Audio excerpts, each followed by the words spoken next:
انت والولد ده؟ حضرتك انا فعلا غلطت في الاول معاه، بس والله العظيم انا ماليش دعوه بموضوع الجد ولا حرضت ولا اعرف ان هو كان ناوي على جد ولا اي حاجه من دي.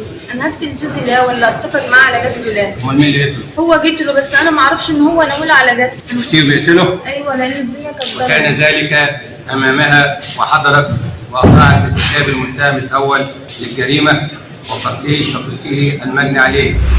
قضية النهاردة من محكمة جنايات كفر الشيخ مع نيرة اللي من مركز بسوق. اتجوزت نادر السيد واللي شغال صياد وكان عنده حتة أرض صغيرة كان بيأجرها للمزارعين. المهم اتجوزوا وربنا رزقهم بطفلين. المصاريف بدأت تزيد ولكن الزوج للأسف اتجه لتجارة المخدرات، وفي يوم تم القبض عليه واتحكم عليه بالسجن لمدة 3 سنوات. ونيرة ما كانتش عارفة هتتصرف ازاي او هتصرف على عيال ازاي، فما كانش قدامها الا حل واحد، انها تشتغل. وفعلا نزلت السوق واشتغلت في بيع السمك وكانت عايشة بالحلال وكل شيء تمام جدا، لحد ما ظهر في حياتها اخو جوزها ماهر السيد، واللي بدأ يزورهم في البيت بحجة انه بيطمن على اولاد اخوه. ومرة قال لها انها لازم تقعد من الشغل لانه ما ينفعش تشتغل وهو موجود، وانه لازم يصرف على اولاد اخوه.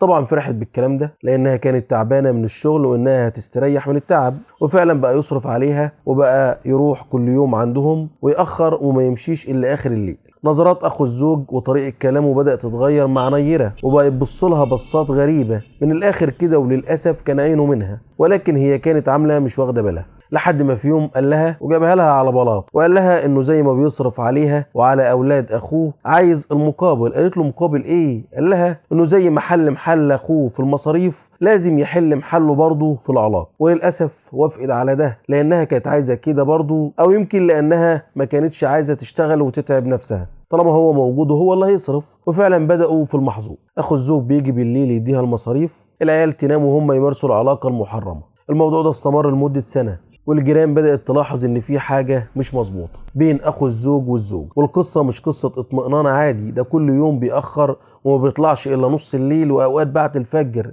واللي زود البلة طينة ان نيرة حملت، والطمة الكبرى لما قالت له الحقني ده انا حملت ولازم نتصرف قال لها وانا مالي، دي قصتك انت وانت اللي تحليها. قالت له ازاي؟ مش انت اللي عملت كده؟ قال لها مش يمكن، مش مني ومن حد تاني. قالت له ازاي؟ قال لها اللي خلاك تخون الاخ مع اخوه، ايه اللي يمنع انك تخونيه مع حد تاني؟ هنا بقى نيرة قررت انها تعتمد على نفسها وتنزل العيل ده قبل ما بطنها تكبر واللي ما يشتري يتفرق. فراحت لاكتر من دكتور علشان تعمل اجهاض، ولكن كل الدكاتره كانت بترفض لان الموضوع ده مخالف للقانون، فما كانتش عارفه تعمل ايه وتتصرف ازاي. بطنها بدات تكبر وهي تلبس هدوم واسعه علشان تعرف تطلع وترجع من غير ما الجيران ما يلاحظوا حاجه، لحد ما جه ميعاد الولاده. وهنا بقى استنجدت بماهر، قالت له ما تسيبنيش، ما بقاش ينفع، لازم تشوف حل. وهنا ماهر جهز خطته وقال لها خلاص. خدها المستشفى على اساس انه جوزها، وتمت الولاده. والطفله كانت بنت وكانت نازله ضعيفه شويه وكان لازم تدخل حضانه، فهو قال لاداره المستشفى انه يدخلها حضانه خاصه بره. والله اعلم هو عمل ايه في البنت، لان نيرة لما فاقت وسالت عليها قال لها انه دخلها حضانه وماتت ودفنها كمان لانها كانت مولوده ضعيفه، والحمد لله انها ماتت. ده كده حلت المشكله، ولما اخويا هيخرج مش هيعرف حاجه ولا هيحس بحاجه. بس هل البنت ماتت موته طبيعيه ولا ايه؟ الله اعلم. للاسف بعد ما نيرة ما خرجت من المستشفى كملت في العلاقه القذره مع اخو جوزها، ولا اكن في حاجه حصلت وما اتعظتش ورجعت عن الحرام. هم قالوا بقى يكملوا السنه اللي فاضله لحد ما جوزها يخرج، بس المره دي يبقى يخلوا بالهم عشان ما يحصلش حمل تاني. لحد ما الايام جرت وعدت السنه والاخ خرج من السجن، وبعد ما طلع سمع كلام عن علاقه الاخ بالزوجه من بعض المقربين والجيران، بس ما كانش مصدق. قال لهم ازاي؟ ده اخويا، انتوا اكيد غلطانين. ولما راح واجه نيرة بالكلام ده قالت له ازاي؟ ده مستحيل، ده انا كنت صيناك وصينة شرفك طول ما كنت انت في السجن. ده الجيران دول انا متخانقه معاهم وزعلانين مني وبيقولوا اي كلام. يروح لاخوه يقول له ازاي يا جدع؟ ده انت اخويا ابن امي وابويا، معقول انا اعمل كده؟ ده ذنبي ان كنت باخد بالي من عيالك وانت غايب وما رضيتش ان مراتك تنزل تشتغل وتتبهدل، ده جزاتي. المهم نادر سكت، بس برضه كان شاكك ان في حاجه بس ما كانش متاكد. اتخانق مع اخوه وقال له انت ما تجيش عندي تاني، وعلى طول كان بيعمل مشاكل مع مراته ونكد كل يوم، لحد ما نيرة وصلت لمرحلة انها بقتش مستحملة وقالت له بدل الخناق والمشاكل طلقني ونرتاح. ويا ريته عمل كده، بس ده ما حصلش لانه كان لسه بيحبها.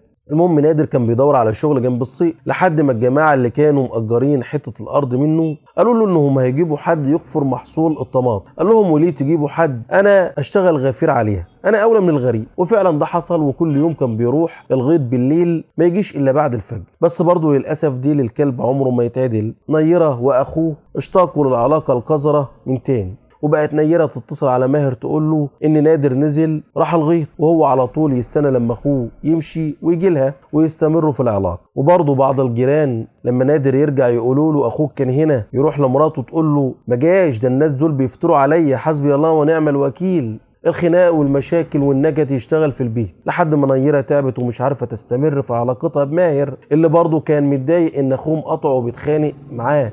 وفي يوم ماهر قال لنيره انهم لازم يخلصوا من نادر علشان يرتاحوا بقى، لانهم لو عملوا كده الجو هيفضلهم، وفي الوقت ده هيقدر يتجوزها ويقطع كلام الناس واللي هيقولوا انه اتجوزها بعد ما اخوه مات علشان يربي عياله ويحافظ عليهم، كتر خيره. واتفقوا انهم هيتخلصوا منه في الغيط بعيد عن عيون الناس والجيران، واتفقوا على يوم التنفيذ. وفي اليوم ده نيره عملت اكله حلوه لنادر، وكانت مرتبه البيت وكانت واخده بالها منه وكانت مظبطه كل حاجه. ونادر قال لها ايه التغيير ده كله؟ قالت له انا تعبت من المشاكل وعايزاك تبقى راضي عني، ده انا كمان هاجي معاك الغيط اونسك، ولو احتجت شاي ولا اكل ولا اي حاجه اعملها لك. وهو وافق على طول، ما كانش يعرف ان اليوم ده هيكون اخر يوم ليه في الحياه. وفعلا راحت الغيط مع نادر واتصلت على ماهر وقالت له انهم هناك، وراح ليهم. ونيره كانت قاعده مع نادر وبتشغله علشان ما يبصش وراه ويشوف ماهر وهو جاي. وهنا ماهر جه من ورا اخوه وخبطه بالكوريك اللي كان جايبه معاه، واول خبطه كانت على نادر ما ماتش، بس لما وقع وبص وراه ولقى ان اخوه هو اللي خبطه بص له بصه اكنه بيقول له معقول يا ماهر انت اللي تعمل فيا كده في اخوك؟ بس ماهر ما استناش كتير وبقى يضرب مره واثنين وثلاثه لحد ما اتاكد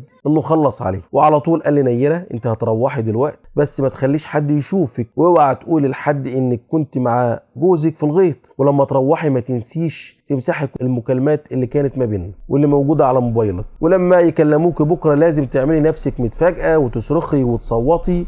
قالت له ماشي ما تقلقش انا هعمل كل حاجه. نيره لما روحت ما جلاش نوم في اليوم ده. تاني يوم الناس بدات تخبط عليها على الباب وبتصرخ الحقي جوزك الحقي جوزك. نيره قالت لهم ايه اللي حصل، وراحت على الغيط تصوت وتعيط وتشيل التراب وتحط عليها وتتشال وتترمي في الارض وتقول هعمل ايه من بعدك والكلام اللي حضراتكم عارفينه. في نفس الوقت الشرطة حضرت للمكان وتم نقل الجثة للطب الشرعي لمعرفة سبب الوفاة، ورجال الأمن بدأوا في التحريات على الواقعة. وأول حاجة جت قدامهم هي العلاقة القذرة اللي كانت بين نيرة وأخو الزوج. ولما واجهوها بالعلاقة دي أنكرت، ولما سألوها أنتوا رحتي مع جوزك الغيط في اليوم ده برضو قالت لهم لا، بس كان في ناس شافوها وهي رايحة. ده غير إنهم لما راحوا المستشفى عرفوا قصة الحمل اللي حصل في الوقت اللي كان جوزها موجود في السجن. هنا بقى واجهوها بكل ده وقالوا لها يا بنت الحلال كده أنت اللي قتلتيه وأنت اللي هتشيلي الليلة كلها لوحدك. بعد الضغط عليها هنا بقى اعترفت بكل حاجة وقالت لهم ان اللي عمل كده اخوه، بس انا ما عملتش حاجة وما كنتش اعرف حاجة وما كنتش اعرف انه هيعمل في اخوه كده.